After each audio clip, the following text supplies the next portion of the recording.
बागी Zelensky Europe पर भारी, क्योंकि अब तक जो ट्रंप यूक्रेन की भलाई के बड़े दावे करते रहे, जो ज़ेलेंस्की ट्रंप के भरोसे रूस से बारूदी लड़ाई लड़ते दिखे, अब उन्हीं के बीच दरार साफ नजर आ रही है। और यही आज की सबसे बड़ी खबर है जिसका फायदा पुतिन उठा सकते हैं। ऐसा हो भी रहा है। रूस के हमले आक्रामक हो चुके हैं, यूरोप और यूक्रेन पर ट्रंप भड़क रहे हैं। ऐसा हुआ क्यों, यही डिटेल होगी आपके सामने। जी हाँ बिल्कुल, नमस्कार, मैं हूं आपके साथ निधि वासंदानी। और साथ ही ये भी जानेंगे कि ट्रंप ज़ेलेंस्की के सामने आमने सामने आने की जो असल वजह है वो क्या है, क्या इसके पीछे रूस का हाथ है? अगर हाँ तो इसकी पूरी कहानी भी आपको कुछ ही देर में बताएंगे। लंदन समिट के फैसले से ट्रंप को बड़ा झटका लगा है, कैसे आपको बताएंगे तफसील से कि आखिर लंदन समिट का जो नतीजा निकला वो क्या रहा, आखिर क्यों ज़ेलेंस्की, मर्ज, मैक्रो, स्टार्मर की मुलाकात ट्रंप को पसंद नहीं आ रही है। इसके अलावा वॉरजोन से आ रही एक बेहद अहम खबर भी आपके सामने होगी। आखिर क्यों ट्रंप का शांति प्लान किसी नतीजे तक नहीं पहुंच सका है और इसके पीछे की वजह डॉनबास है, ये सवाल क्यों उठ रहे हैं, ये भी जानेंगे। साथ ही एक्सपर्ट्स भी हमारे साथ होंगे, इन तमाम मुद्दों पर हम चर्चा भी करेंगे। और इस बीच आपको बता दें, lieutenant general retired BK Chaturvedi sir defence expert के तौर पर इस वक्त कर चुके हैं हमें ज्वाइन। वहीं air commodore retired Atul Bhardwaj sir defence expert इस वक्त है हमारे साथ। और मेरे सहयोगी मनीष झा भी करेंगे हमें ज्वाइन, क्योंकि लगातार आ रही खबरों पर एक एक डिटेल इनपुट होगा आपके सामने। पहली तस्वीर ज़ेलेंस्की के गृहनगर पर रूस के हमले की, जहां क्रिवरी पर ड्रोन और मिसाइल से प्रहार की ये तस्वीर। शहर की कई इमारतें कैसे ध्वस्त हुई, यही पहली वॉर जोन से आ रही तस्वीर देखिए। ज़ेलेंस्की के गृहनगर क्रिवरी पर ड्रोन और मिसाइल से अटैक।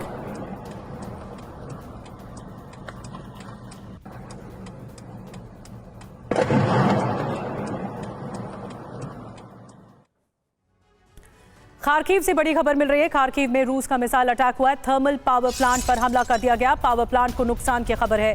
कई इलाकों में गर्म पानी और गैस की सप्लाई ठप हो गई है। देखिए तस्वीरें आपको दिखा रहे हैं, जहां पर थर्मल पावर प्लांट मौजूद था, यहीं पर ही अटैक किया गया। एक बड़ा अटैक ये बताया जा रहा है, जिसकी वजह से बिजली, पानी सब कुछ ठप हो गया है।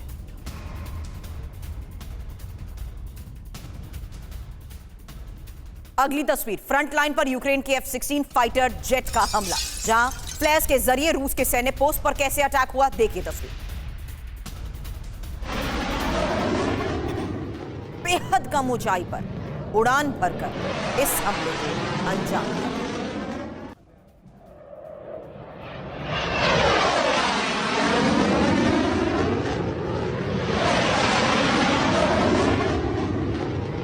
तीन तस्वीरें एक साथ आपके सामने, जहां साफ है कि किस तरीके से वॉर फ्रंट पर हमलों को अंजाम दिया जा रहा है। थर्मल पावर प्लांट पर कैसे हमला हुआ उसकी तस्वीर। क्रेवरी, जहां रूस ने एक बड़े हमले को अंजाम दिया है, ड्रोन और मिसाइल से हुए प्रहार की पहली तस्वीर। वहीं बेहद कम ऊंचाई पर उड़ान भरते हुए कैसे अब फ्लेयर्स के जरिए रूस के सैन्य पोस्ट को किया गया टारगेट, तीसरी तस्वीर। इस बीच रूस का यूक्रेन के पेचनी डैम पर भी हमला हुआ है। रूस का ग्रॉम E-1 ग्लाइड बम से अटैक हुआ है। डैम पर एक जेट ड्रोन के गिरने का भी दावा किया जा रहा है। ये देखिए तस्वीरें हम जो आपको दिखा रहे हैं, ग्रॉम E-1 ग्लाइड बम से अटैक के तस्वीरें बताई जा रही है। दावा ये है कि इसी से ही अटैक हुआ है और डैम पर एक जेट ड्रोन गिराने का दावा भी है। अगली तस्वीर यूक्रेनी एयर डिफेंस के रूसी ड्रोन को तबाह करने की, जहां यूक्रेनी डिफेंस सिस्टम का ये क्लोज रेंज इंटरसेप्शन है। आपको बता दें, जर्मनी ने यूक्रेन को कई IR-IST बैटरीज दी और उनका इस फ्रंट पर कैसे हो रहा है इस्तेमाल, उसकी तस्वीर। यूक्रेनी एयर डिफेंस ने रूसी ड्रोन को किया तबाह, यूक्रेनी डिफेंस सिस्टम का क्लोज रेंज इंटरसेप्शन। तो इस वक्त की दो बड़ी ब्रेकिंग न्यूज़ आपके सामने हैं। किस तरह से रूस का यूक्रेन के पेचनी डैम पर हमला सामने आया है। दावा किया जा रहा है कि ग्लाइडेड बम से हमला किया गया है, डिफेंस सिस्टम को नुकसान पहुंचाया गया है। आपको बता दें, जर्मनी ने यूक्रेन को दी नई IR-IST बैटरी।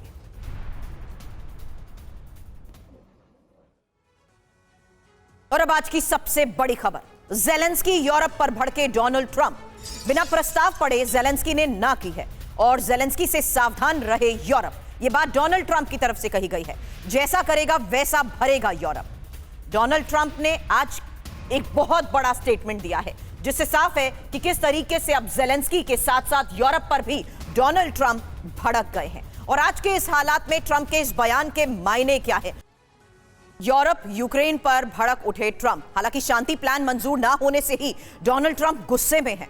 जेलेंस्की पर प्लान ना पड़ने के आरोप तक उन्होंने लगाए हैं। साथ ही यूरोप को जेलेंस्की से सावधान रहने को भी कह दिया।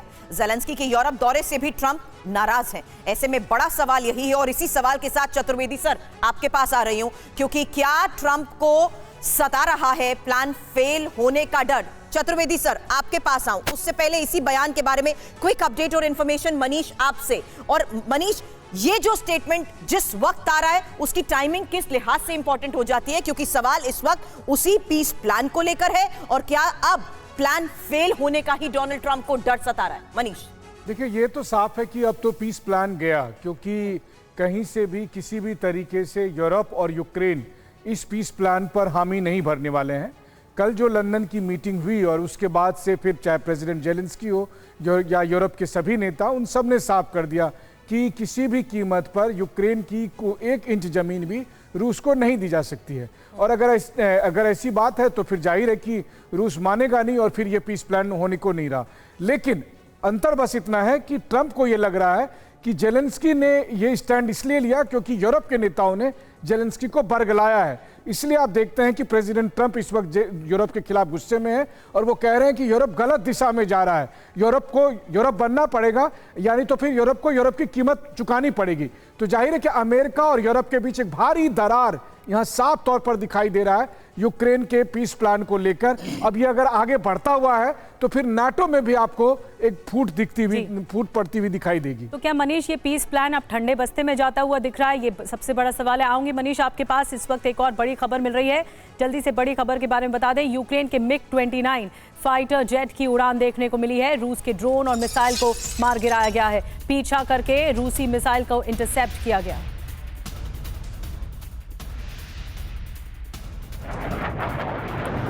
ये MiG-29 की तस्वीरें आपको दिखा रहे हैं, किस तरह से पीछा करके रूसी मिसाइल को इंटरसेप्ट किया गया है।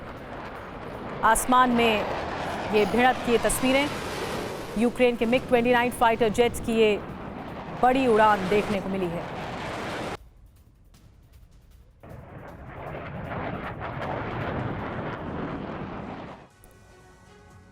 और बड़ी खबर है जहां तस्वीर होगी अब यूक्रेन में रूस के क्रूज मिसाइल से अटैक की। आपको बता दें निप्रो के कई इलाकों में धमाकों की आवाज सुनी गई। देखिए वो तस्वीर।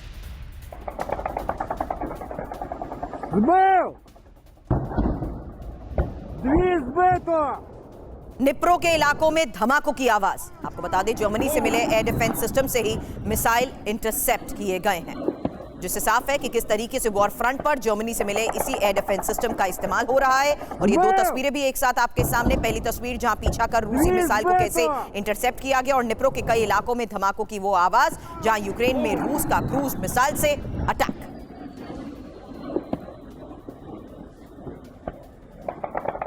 और एक और बड़ी खबर है, लंदन ब्रसेल्स के बाद जेलेंस्की का इटली दौरा। रोम में मेलोनी और पोप से मिलेंगे जेलेंस्की। ये एक बड़ा प्लान है। शांति प्लान पर मेलोनी से चर्चा भी की जाएगी जेलेंस्की की ओर से। तो जेलेंस्की के दौरे से जुड़ी हुई ये जानकारी मिल रही है। रोम में मेलोनी और पोप से भी मुलाकात होगी जेलेंस्की की। लेकिन एक बड़ा सवाल यह कि क्या वाकई अब जेलेंस्की ने ट्रंप के खिलाफ मोर्चा खोल दिया है, क्योंकि ट्रंप के शांति प्रस्ताव को खारिज किया जा चुका है और यूक्रेन 1 इंच जमीन नहीं छोड़ेगा। लंदन में यूरोपियन यूनियन नेताओं से मुलाकात के दौरान जेलेंस्की को लेकर ये एक और सबसे बड़ी खबर सामने आ रही है, जिससे साफ है कि जेलेंस्की अब ट्रंप के खिलाफ नजर आ रहे हैं और ट्रंप के शांति प्रस्ताव को ही वो खारिज कर चुके हैं।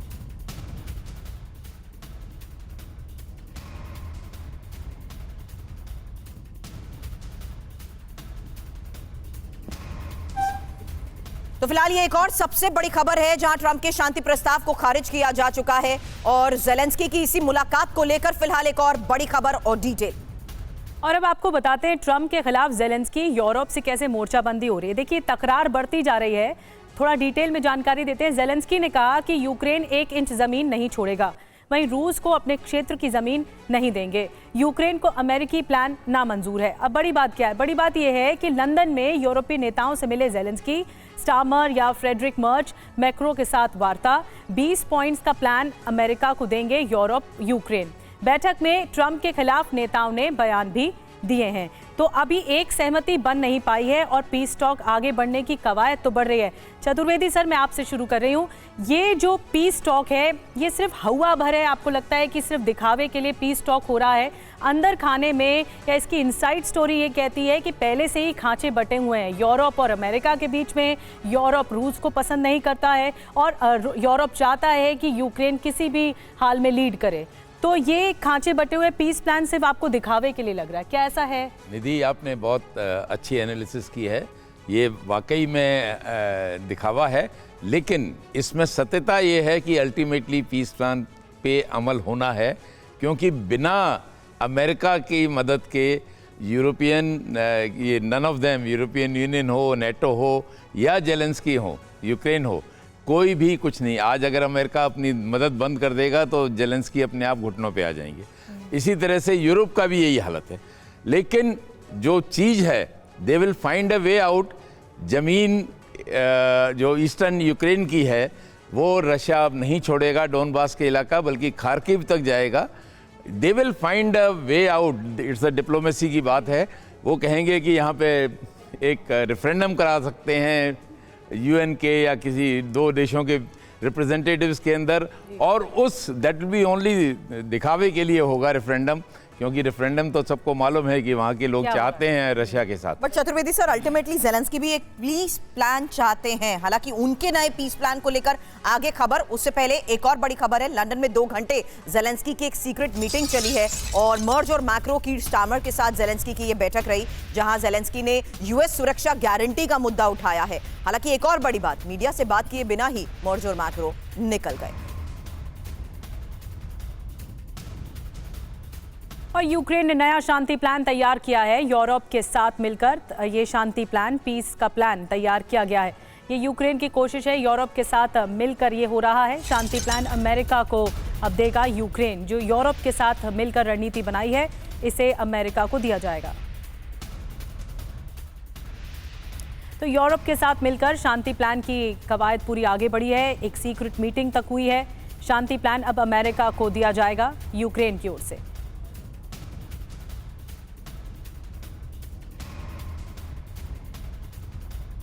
और 2 बड़ी खबर इस वक्त बता रहे हैं, जेलेंस्की सुरक्षा गारंटी को लेकर अड़े हुए हैं। यूरोप के साथ मिलकर शांति प्लान बनाया जा रहा है। अब बात कितनी आगे बढ़ती है, ये बड़ा सवाल है। लंदन समिट से जो निकलकर सामने आया वो कुछ बहुत खास नहीं रहा।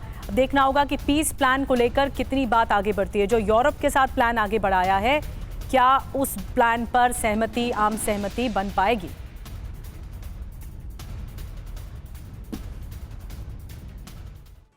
हालांकि लंदन समिट में अब ये क्या बड़े फैसले हुए हैं। सीक्रेट मीटिंग के बारे में तो हमने आपको बता दी, लेकिन जेलेंस्की का ये नया शांति प्लान है क्या?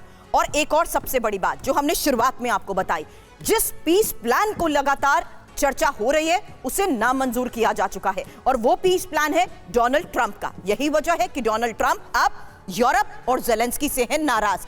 ऐसे ही वक्त में लंदन समिट में हो रहे फैसले क्या आने वाले वक्त में और हावी हो सकते हैं? यह सवाल इसलिए क्योंकि यह फैसला ट्रंप को बड़ा झटका है। कैसे? जेलेंस्की ने मर्ज, स्टार्मर और मैक्रो से मुलाकात की। साथ ही इसी वार्ता में जेलेंस्की ने सुरक्षा गारंटी का मुद्दा भी उठा दिया है। हालांकि अमेरिका से सुरक्षा गारंटी यूक्रेन चाहता है। सुरक्षा गारंटी के बदले भी जमीन नहीं देगा यूक्रेन। और 2 घंटे तक नेताओं के बीच जो सीक्रेट बातचीत हुई है, उसी के बाद ये एक और बड़ी खबर सामने आई है।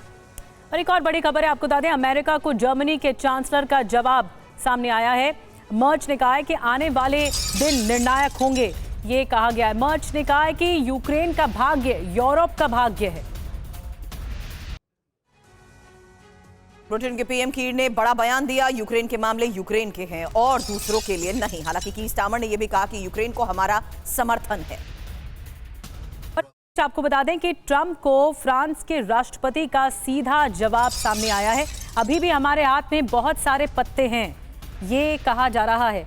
देखिए, स्टेटमेंट बहुत मायने रखता है। ट्रंप को फ्रांस के राष्ट्रपति ने जवाब दिया है कि हमारे पास अभी बहुत सारे पत्ते हैं। मनीष, देखिए, मैक्रो की तरफ से लगातार ऐसा कोशिश की जाती रही कि मध्यस्थता होती रहे और बात बनती रहे।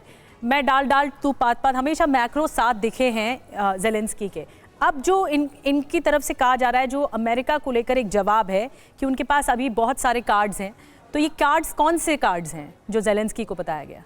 देखिए, एक बात तो तय है कि यूरोप की अपनी चिंता है रूस को लेकर, और यूरोप चाहता है कि किसी भी कीमत पर यूक्रेन में रूस को कंटेन किया जा सके। अगर वहाँ से रूस आगे बढ़ता है तो खतरा यूरोप के लिए होगा, कम से कम यूरोप की नज़र में यही है, और इसलिए उन्होंने काउंटर प्लान की पेशकश की है। लेकिन आप जरा सोचिए कि ट्रंप ये बर्दाश्त करेंगे कि ट्रंप ने एक पीस प्रपोजल दिया, उसके बदले में जेलेंस्की या फिर मैक्रोन या फिर कोई और नेता कहेंगे कि नहीं नहीं तुम्हारा वाला ठीक नहीं था, मैं अपना वाला प्लान दे रहा हूं और इस पर तुम हरी झंडी लगा दो। तो ये ट्रंप किसी भी कीमत पर बर्दाश्त नहीं करने वाले हैं। तो ट्रंप बुरी तरह से चिढ़े हुए हैं, पुतिन तो खैर मानेंगे ही नहीं। और वैसी स्थिति में मैक्रोन के पास जिस भी किस्म के कार्ड हों, जैसे एक बड़ा कार्ड है चूंकि जिसकी चर्चा आपने की कि मैक्रोन का एक प्रपोजल था कि फ्रांसीसी सैनिकों को यूक्रेन में ग्राउंड पर उतारना चाहिए।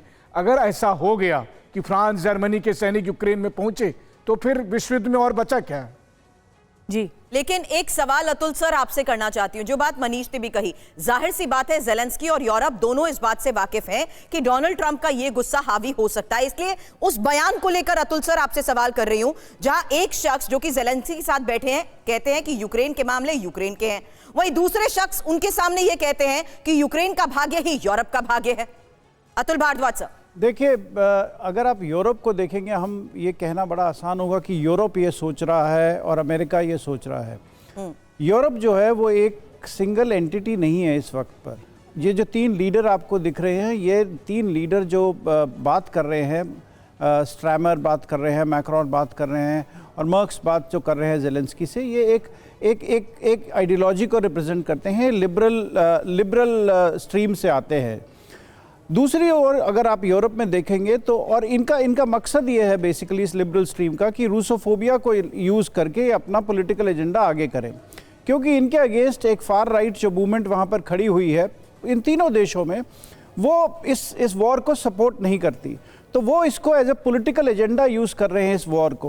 तो आप क्लियरली देखिए कि जब तक बाइडेन एडमिनिस्ट्रेशन वहाँ थी अमेरिका में, तो वो पूरी तरह से अमेरिका इस वॉर को सपोर्ट कर रहा था। जैसे ही ट्रंप एडमिनिस्ट्रेशन आई तो उसने एक सवालिया निशान खड़े कर दिए इस वॉर को लेकर। सिमिलरली अगर आप देखेंगे तो इंतज़ार ये है, ये एक आइडियोलॉजिकल डिवाइड है अमेरिका और यूरोप के बीच में इस वक्त पर। और जैसे ही वहाँ पर फार राइट जो कि वेट कर रही है इलेक्शन होने का और आने का, तो वो जब इन लीडर्स को हटाएगी तो आप देखेंगे वॉर की जो पूरी नैरेटिव है वो एक बदल जाएगी पूरी नैरेटिव। तो ये इस वक्त यूरोपियन लीडरशिप इसको यूज़ कर रही है इस मकसद से कि वो अपना पॉलिटिकल एजेंडा एडवांस कर सके। वो ये कह सके कि देखिए ये कितने जो फार राइट है कितनी ट्रेटर है, ये रशिया को सपोर्ट देती है, ये यूक्रेन को सपोर्ट नहीं दे रही है। तो वो इस मुद्दे के ऊपर लड़ने की, और ये बात क्लियरली अभी बताई गई। स्ट्रैमर ने इकोनॉमिस्ट मैगजीन को एक इंटरव्यू दिया, उसमें उसने क्लियरली ये बात को अपना सामने रखा इस बात को। तो हमको इस वॉर को एक ब्रॉडर पर्सपेक्टिव में देखना पड़ेगा। हमको देखना पड़ेगा कि इंटरनल डिविजन वॉर अभी आप देखें तो वॉर यूरोप और अमेरिका के बीच में हो रही है। दोनों बीच में टक्कर, दोनों की टक्कर है बेसिकली। दोनों एग्री नहीं कर रहे। ज़ेलेंस्की का तो इस्तेमाल हो रहा है और यूक्रेन का इस्तेमाल हो रहा है। कोल्ड वॉर की कूटनीतिक चाल है जैसा कि आप बता रहे हैं, और ये भी एक तरह से संकेत है कि मामला जल्द सुलझने के आसार नहीं लग रहे हैं। और एक और बड़ी खबर है, ज़ेलेंस्की पर ट्रंप के बेटे ने सवाल उठाए हैं। देखिए, ज़ेलेंस्की पर ट्रंप का बेटा सवाल उठा रहा है और युद्ध को खत्म नहीं करना चाहते ज़ेलेंस्की, ये कह दिया ट्रंप के बेटे ने। अब रूस यूक्रेन जंग से अलग हो सकते हैं ट्रंप। यूक्रेन को सैन्य मदद देना बंद कर देगा यूएस। यूरोप को भी हथियार सप्लाई बंद कर देंगे।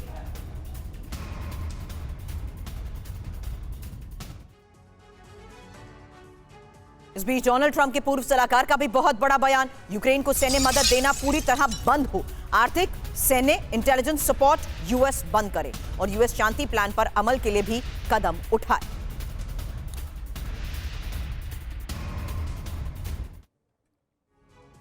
और आपको बता दें कि यूक्रेन पर ट्रंप का action, no arms no intelligence. Donald Trump junior ने क्या कुछ कहा है, उनके बेटे ने क्या कुछ कहा है। युद्ध को खत्म नहीं करना चाहते ज़ेलेंस्की, ये उन्होंने साफ इशारा किया। रूस यूक्रेन जंग से अलग हो सकते हैं ट्रंप और यूक्रेन को सैन्य मदद देना बंद कर देगा यूएस। ट्रंप के पूर्व सलाहकार ने कहा है कि यूक्रेन को सैन्य मदद देना पूरी तरह बंद हो, आर्थिक सैन्य इंटेलिजेंस सपोर्ट बंद करे यूएस। मायने क्या है इस बयान के? यूक्रेनी राष्ट्रपति के खिलाफ आक्रामक अमेरिका हो गया है। और आपको ये भी बता दें कि शांति प्लान के लिए दबाव बना रहा है अमेरिका।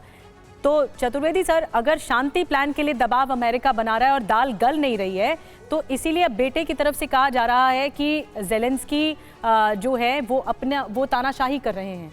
और अमेरिका अब तक तो सपोर्ट करता रहा है 2022 से जब युद्ध शुरू हुआ था, उसके बाद पीस प्लान भी कुछ इसी तरह से है कि सपोर्ट करता रहेगा। तो कहाँ खड़ा होता है इस वक्त? नेटो में भी जाने की इच्छा यूक्रेन की ठंडे बस्ते में चली गई, तो यूक्रेन कहाँ है, अमेरिका कहाँ है? निधि बिल्कुल सही कहा, ये सब पार्ट ऑफ प्रेशर टैक्टिक्स हैं।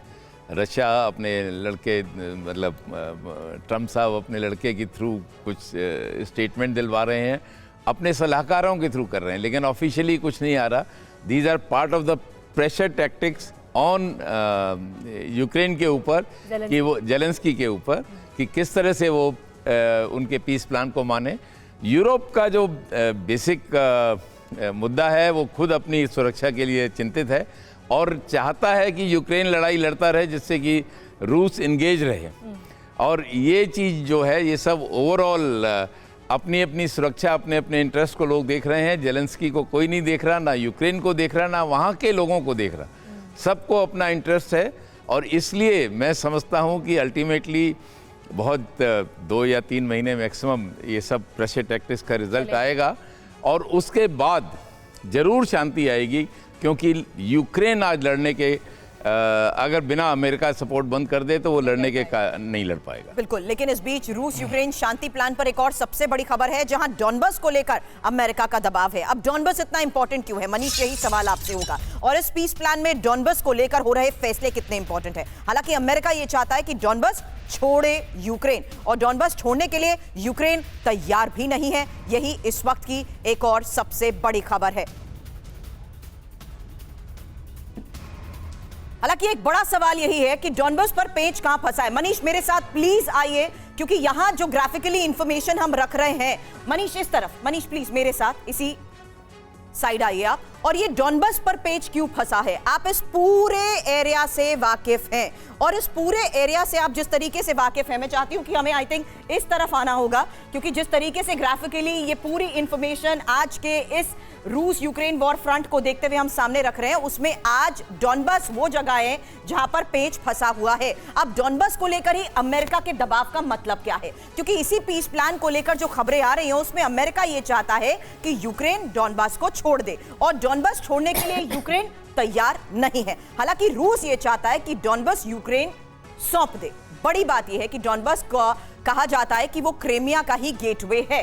अब यही स्ट्रैटेजिकल मूव इस पीस प्लान को देखते हुए कितना इंपॉर्टेंट हो जाता है मनीष? देखिए, चूंकि मैं डोनबास में दर्जनों बार गया हूं, मैं बता दूं कि जब आप डोनबास की बात करते हैं तो बेसिकली डोनेट्स्क और लुगांस्क दोनों को मिलाकर वो इलाका कहलाता है। वो बहुत ही खनिज संपदा से भरा पूरा है, कोयला, लोहे, तमाम तरह की चीज़ें हैं। ये पूरी लड़ाई ही डोनबास से शुरू हुई थी। दरअसल बात यह है कि डोनबास में सदियों से लोग सोवियत यूनियन या यूरोप के अलग अलग इलाकों से आके बसते थे ताकि वो वहाँ पर खदान में काम कर सके, और उन सब के बीच में एक कॉमन भाषा थी, वो भाषा थी रूसी भाषा। लेकिन जब यूक्रेन की आंतरिक राजनीति में केवल यूक्रेनियन वर्सेस रूसी भाषा की लड़ाई शुरू हुई, तो 2014 से 2022 का पीरियड था जब वहाँ पर काफ़ी विद्रोह हुआ यूक्रेन के खिलाफ ही। आज वो पूरा हिस्सा रूस के कब्जे में है, डोनेट्स्क भी, लुहांस्क भी, और यानी कि पूरा डोनबास आज की तारीख में रूस के कब्जे में। तो क्रीमिया, डोनबास, खेरसॉन और जेपोरेजिया ये अभी रूस के कंट्रोल में है। रूस इसे छोड़ेगा नहीं और यूक्रेन इसको छोड़ने को तैयार नहीं है, तो फिर बात बनेगी कैसे? कुल मिलाकर यह है कि ट्रंप के पीस प्लान को यूक्रेन और यूरोप मिलकर फुटबॉल की तरह खेल रहे हैं।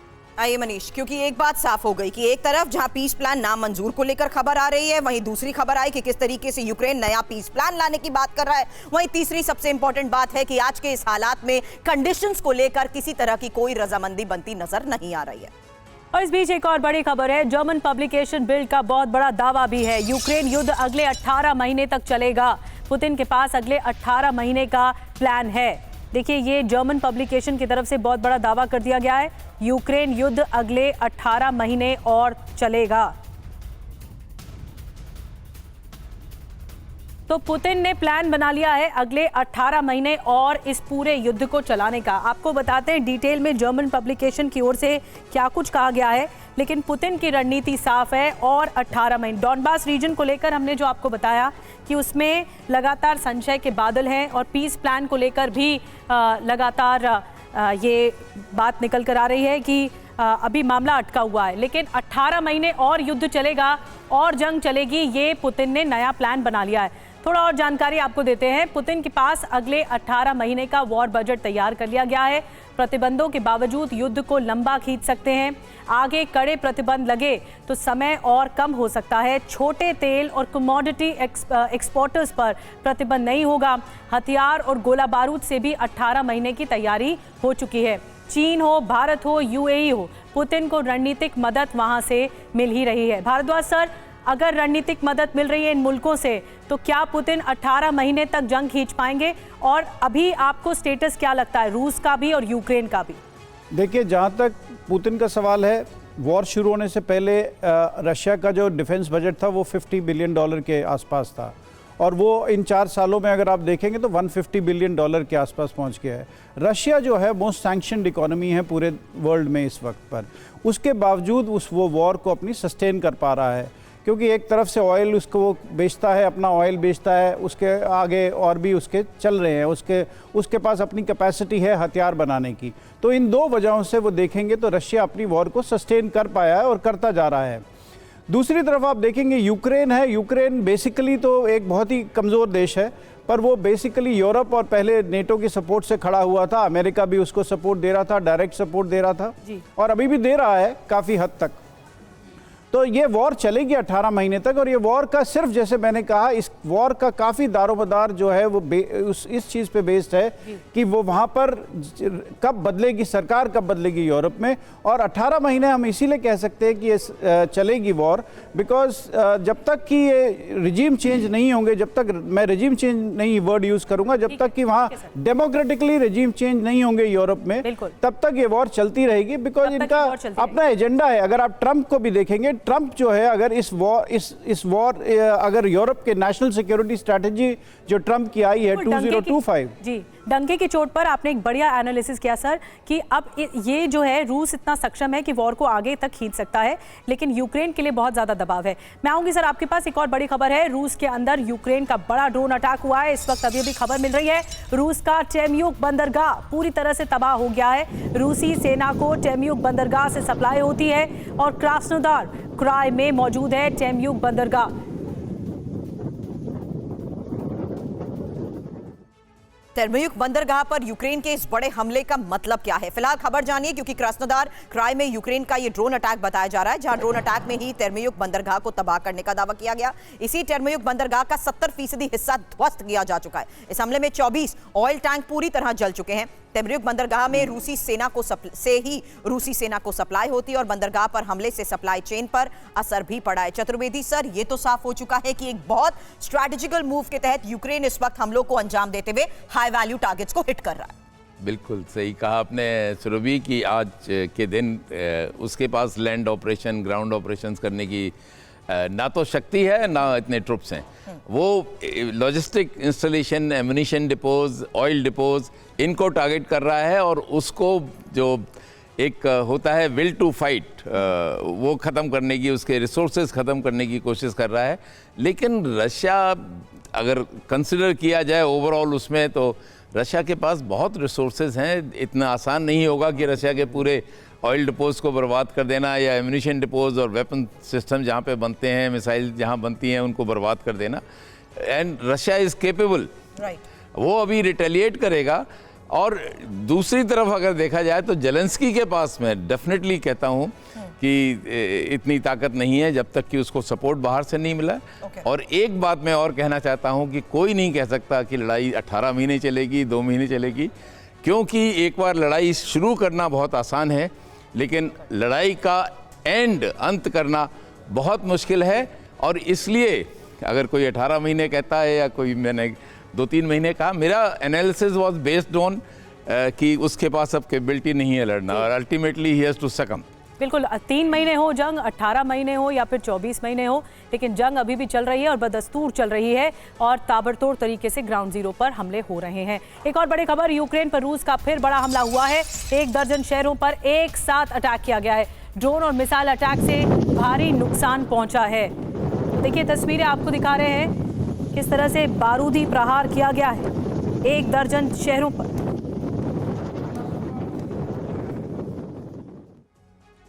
और यूक्रेन पर बारूदी वर्षा, शहर शहर कहर बरपा है।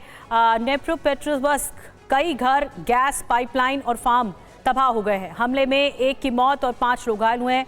क्रिवीरेव आपको बता दें ये दूसरा इलाका है जहां पर अटैक हुआ। घर, स्कूल, फ्लैट्स, गाड़ियां यहां पर भी नष्ट हो गई हैं। हमले में 1 और मौत हुई है, कई लोग घायल हुए हैं। नीप्रो में आपको बता दें प्रशासनिक बिल्डिंग में बड़ी आग लग गई, 3 अपार्टमेंट ब्लॉक और कारें नष्ट हो गई। चर्नीव में आपको बता दें कि ड्रोन अटैक से रिहायशी इमारत को नुकसान पहुंचा है। घायल, गैस आपको बता दें कई 3 लोग घायल हैं और गैस लाइन फटी है, आग बुझाई गई है।